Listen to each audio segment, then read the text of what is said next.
In the first scene, a well-known attorney by the name of Lauren Monroe is offered $1 million in exchange for representing a criminal in court. She politely declines the offer due to her moral values and her unflinching honesty, though this serves as one of the arguments in favor of Lauren's advocacy of innocent people over financial gain. The focus then changes to her younger brother, politician William Monroe, who is vying for the role of mayor of New York City. The father of Lauren, Archer Monroe, a successful businessman, is then introduced. He is now going through the woods when all of a sudden, he experiences respiratory problems. The elderly man manages to get to his car, but tragically dies on the way back to his house. Soon after, Lauren, who is in a press conference, learns of this information, leaving her inconsolable. The action then shifts to Lauren and her entire family attending Archer's burial. William says that their father was proud of her during a brief talk the siblings have after the funeral. They also talk about the possibility of moving their mother closer to them. After that, Lauren makes her way to her father's office,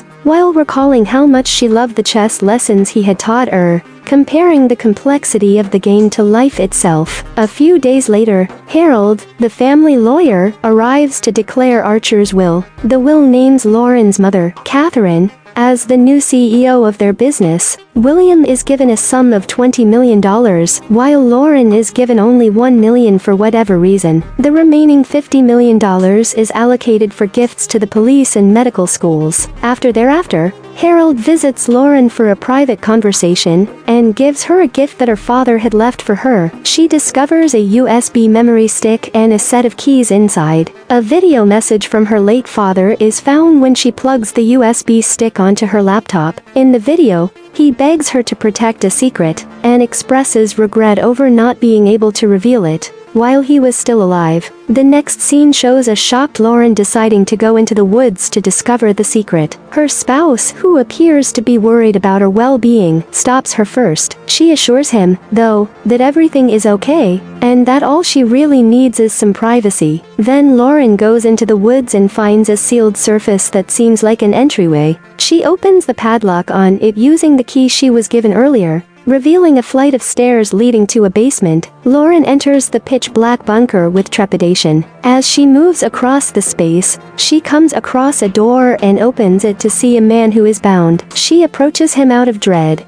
but as he suddenly moves, she is startled and leaves the bunker. When Lauren is at home, she considers dialing 911 for assistance, but her brother steps in just in time. He expresses sympathy for her situation with the unfair distribution of money from their father's will and offers to provide some of his own. Lauren declines, claiming that she doesn't place a high importance on money. Later that evening, Lauren considers a previous dispute she had with her father, as she looks at a childhood photograph of herself and him. It turns out that Archer had asked her to represent his wealthy pals in court, but she had declined since she didn't want to represent criminals. The following morning, Lauren makes the decision to return to the bunker armed with a rifle. She walks in and sees the man asleep, so she stealthily gets his fingerprints to identify him. The moment the man opened his eyes, she quickly retreated. After a bit, she comes with a face mask and asks what his name is. The man surprisingly knows all of Lauren's personal information,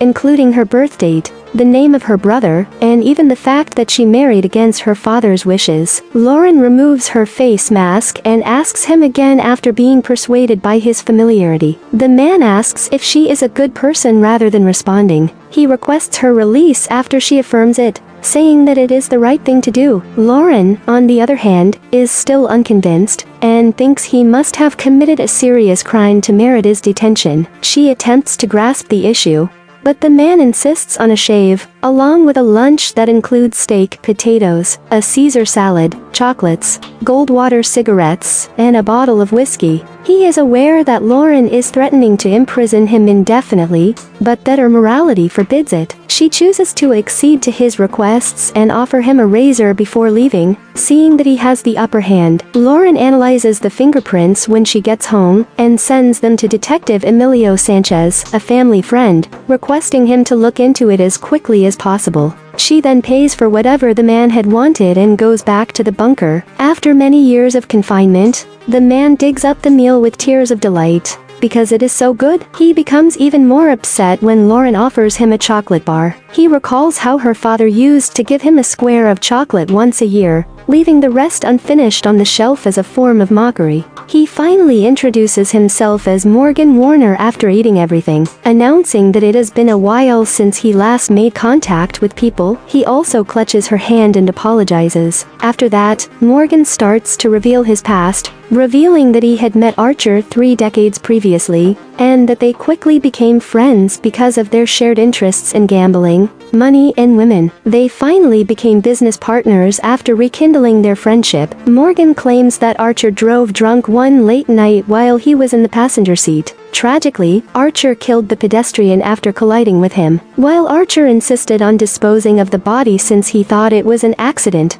Morgan wanted to call the police. Archer imprisoned him in this particular bunker when the two got into a disagreement. Morgan also reveals Archer's liaison with Sophia, a lady who possessed all the qualities Catherine lacked. Archer used to call her his Gypsy Rose as a result of this. Morgan sends Lauren Sophia's address, so that she can verify his claims herself, because Lauren doesn't believe what he's saying. Additionally, he requests that she confirm with Harold, who has known Archer for a long time. Lauren storms off in wrath, obviously unable to take in all of this information. She does, however, manage to maintain her composure. She immediately gets in touch with Emilio, and asks him to check Morgan Warner's past. She then drives to the place given and meets Sophia there. Sophia says she met Archer in a poker game when asked about a relationship with her father. Lauren spots a picture of a little child and inquires about him. While the two continue talking, the youngster is her son, Alex,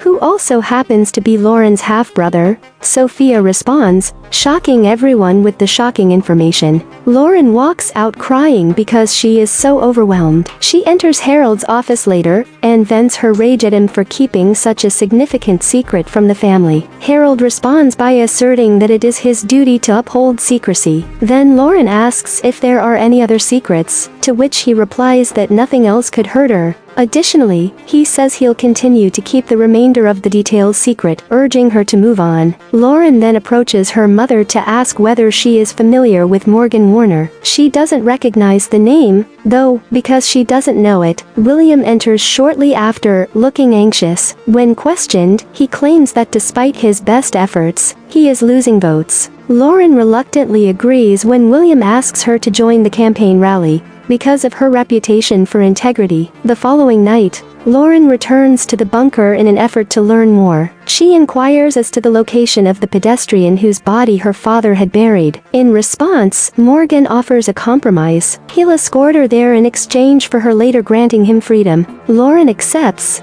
at first grudgingly, and they go outdoors. After a long time in the bunker, Morgan emerges with a wave of emotions. He finds it hard to comprehend that he has at last succeeded in leaving. Lauren drives toward the woods in the next scenario after listening to Morgan's instructions. They eventually find the burial location, and she starts digging right away. When she discovers a human skull, confirming Morgan's accusations, her worries are quickly realized to be true. Lauren reinterrs the corpse and brings him back to the bunker after becoming overwhelmed. He begs her not to betray him, as she then commands him to put on his metal collar again. He cautions her not to imitate her nasty father, by pointing out that she is an honorable lawyer. Morgan expresses his own pain as well, recalling how his incarceration prevented him from going to his mother's funeral. He begs her to let him live out the rest of his years in peace, promising to vanish from their life without damage. Despite his sincere justification, Lauren apologizes and leaves, since she is unsure of anything. She then contacts the detective to inquire about Morgan Warner,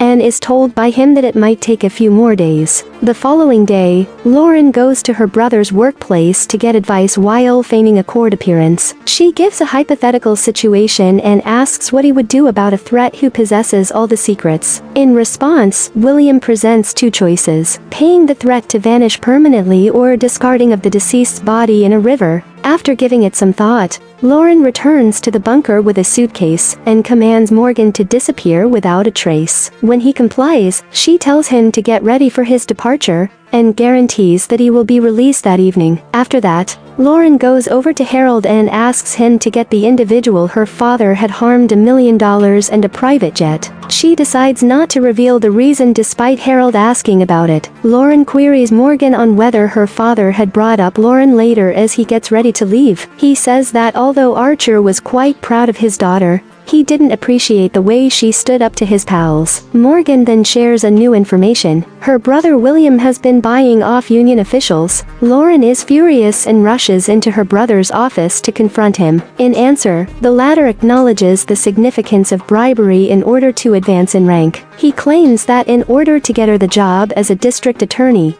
even their father resorted to bribes. After hearing all of this, a furious Lauren smacks him and leaves, warning him not to trick her once more. The bunker is finally exited by Morgan in the following scene, who also takes a chess piece with him. He breathes in the clean air as he exits the building and feels liberated. Harold gives him new identification cards and educates him on his account funds before Harold leads him to the private flight. Lauren returns to the bunker to clean everything up as Harold and Morgan get on the plane. She finds a poison bottle under the bed at this point. She doesn't respond, though, believing that everything is over at this point. Emilio, on the other hand, finds Morgan's file and sends it to Lauren's house. Catherine gets home in the evening and opens the present. A short while later, Lauren walks in and notices her mother inspecting her package. Catherine asks Lauren why she has a picture of Carson Thomas, out of fear and concern. Lauren explains that her father had imprisoned him in the bunker for a considerable amount of time,